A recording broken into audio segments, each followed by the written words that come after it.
ஆன்மீக அரசியல் அவசியமா? உண்மையா, நேர்மையா, அன்போட, கருணையோட மக்கள் நலனுக்காக செய்த அரசியல் தான் ஆன்மீக அரசியல். பசும்பொன் ஐயா, மகாத்மா காந்தி ஐயா, மோடி ஐயா, இத மாதிரியான பல தலைவர்கள் 3 விஷயம்: நீதி, நேர்மை, கருணை. இத 3த்தையும் சேர்த்து தேசமும் தெய்வீகமும் என் 2 கண்கள் அப்படின்னு சொல்லி அரசியலையும் ஆன்மீகத்தையும் சேர்த்து செயல்படுத்தினாலதான் எப்போதும் மக்கள் மனசுல வாழ்ந்துகிட்டு இருக்காங்க. ஆன்மீக அரசியல் நடக்கு அப்படின்னா ஊழல் குறையும், சாதி மத வேறுபாடு குறையும், எல்லாரும் சமம், எல்லாருக்கும் சமமான உரிமை கிடைக்கும்.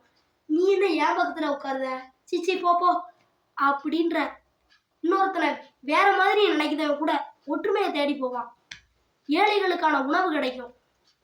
ஒரு நல்ல தலைவனுக்கு புத்திசாலித்தனம் இல்லைன்னா கூட பரவாயில்லை, ஆனா உண்மை, நேர்மை, மனசுல பணிவான எண்ணம் இருந்தா போதும். இதுதான் ஆன்மீக அரசியலுடைய சிறப்பு. அரசியல் அப்படின்றது ஒரு நிறுவனம் கிடையாது, மக்களுக்கான ஒரு சேவை. மக்களுடைய நம்பிக்கையை ஏமாத்தாம வழி நடத்தணும்னா அதுக்கு ஆன்மீக அரசியல் தான் அவசியம். வெற்றிவேல் முருகனுக்கு அரோகரா. வெற்றி பெறட்டும் இந்த மாநாடு.